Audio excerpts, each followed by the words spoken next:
Bangladesh national cadet corps BNCC হচ্ছে সেনা, নৌ ও বিমান শাখার ক্যাডেটদের সমন্বয়ে গঠিত বাংলাদেশ সেনাবাহিনীর দ্বিতীয় সারির আধাসামরিক স্বেচ্ছাসেবী বাহিনী। এটি সামরিক বাহিনীর কর্মকর্তা, জেসিও, এনসিও, বেসামরিক কর্মকর্তা এবং বিভিন্ন শিক্ষা প্রতিষ্ঠানের শিক্ষক ও শিক্ষার্থীদের সমন্বয়ে গঠিত। আসসালামু আলাইকুম, সবাইকে আবারও শুভেচ্ছা জানাচ্ছি আমাদের নতুন আরও একটি ভিডিওতে। আজকের ভিডিওতে আমরা জানব কিভাবে বিএনসিসি অর্থাৎ বাংলাদেশ ন্যাশনাল ক্যাডেট কোরের সদস্যরা সামরিক প্রশিক্ষণ গ্রহণ করে সেই সকল বিষয় সম্পর্কে আজকে আলোচনা করব এবং আপনারা দেখতে পারবেন সরাসরি। তো আশা করছি পুরোটা সময় আমাদের সাথেই থাকবেন। 23শে মার্চ 1979 সালে প্রতিষ্ঠিত বিএনসিসির মূল মন্ত্র হল জ্ঞান ও শৃঙ্খলা। এটি আমরা আগে বলেছি একটি আধাসামরিক স্বেচ্ছাসেবী সংরক্ষণিক সামরিক বাহিনী এবং এটি একটি প্রতিরক্ষা বাহিনীও বটে। এর উদ্দেশ্য হচ্ছে সৎ, যোগ্য, দেশপ্রেমিক নাগরিক গড়ে তোলা। এর সদর দপ্তর হচ্ছে 32 ঈশা খান অ্যাভিনিউ, সেক্টর উত্তরা, ঢাকাতে। তো মূলত এই বিএনসিসি সদস্যপদ গ্রহণ করতে হয় 2 বছর এবং এর দাপ্তরিক ভাষা হচ্ছে দুইটা, একটা হচ্ছে বাংলা এবং আরেকটি হচ্ছে ইংরেজি। এর মহাপরিচালক হিসেবে থাকেন ব্রিগেডিয়ার জেনারেল এবং বর্তমানে যিনি আছেন তিনি হচ্ছেন ওমর সাদি, এনডিসি পিএসসি। তো এর পরিচালক প্রশিক্ষণ ও ভর্তি বিষয়ে আছেন lieutenant colonel AKM Iqbal Hossain এবং পরিচালক প্রশাসন ও অর্থতে আছেন রইস উদ্দিন ভুইয়া শাহিন।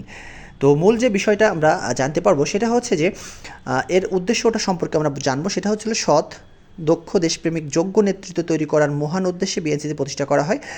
তো এটা হলো এর উদ্দেশ্য। এর ইতিহাস যদি আমরা বলি যে ব্রিটিশ সরকার 1920 সালে ভারতবর্ষের বিভিন্ন বিশ্ববিদ্যালয়ের শিক্ষার্থীদের নিয়ে গঠন করেন ইউনিভার্সিটি কোর।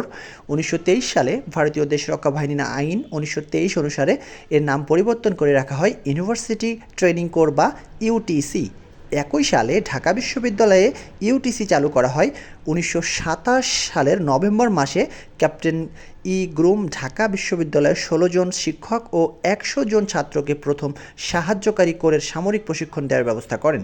1928 সালের জুন মাসে আনুষ্ঠানিকভাবে একে কোম্পানিতে উন্নীত করা হয়। এটি ইউটিসির 12টি ইউনিটের মধ্যে একটি ছিল। এর নাম দেওয়া হয় 12 ঢাকা কোম্পানি। 1942 সালে একে একটি একক কোম্পানিতে উন্নীত করা হয় এবং ঢাকা বিশ্ববিদ্যালয়ের তৎকালীন উপাচার্য ডক্টর মাহমুদ হাসানকে অবৈতনিক লেফটেন্যান্ট কর্নেল পদবি দিয়ে কোম্পানির ভার দেওয়া হয়। 1943 সালে এর নাম দেওয়া হয় ইউনিভার্সিটি অফিসার্স ট্রেনিং কোর।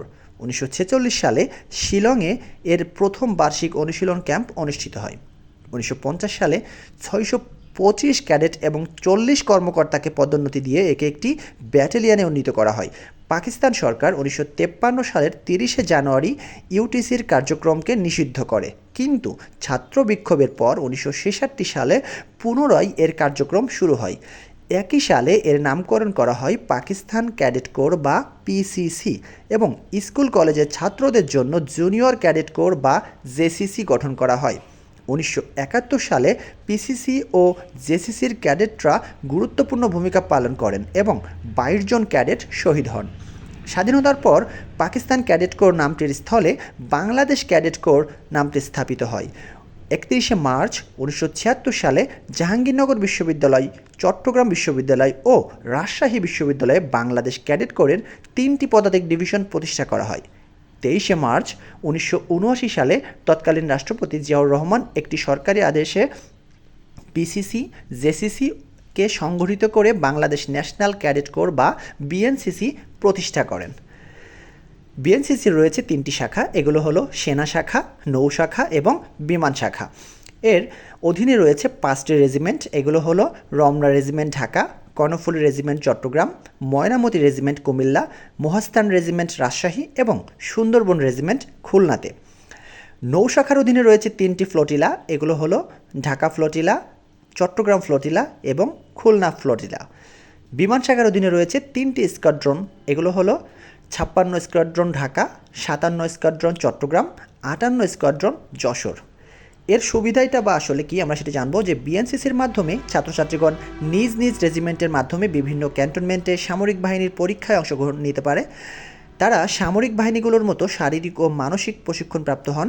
সামরিক বাহিনীগুলোতে যোগ দেওয়ার সময় তাদের প্রিলিমিনারি, লিখিত, মৌখিক ও স্বাস্থ্য পরীক্ষা দিতে হয় না এবং নির্বাচিত ক্যাডেটরা সরাসরি আইএসএসবি পরীক্ষায় অংশগ্রহণ করে পছন্দের বাহিনীতে যোগদান করতে পারে। তবে অবশ্যই একটি ক্যাম্প করেছেন এমন ক্যাডেটরাই আইএসএসবির জন্য মনোনীত হন। এছাড়াও প্রতি বছর নির্বাচিত বেশ কিছু সংখ্যক ক্যাডেট বিদেশে ভ্রমণের সুযোগ পান, যার সম্পূর্ণ খরচ সরকার বহন করে।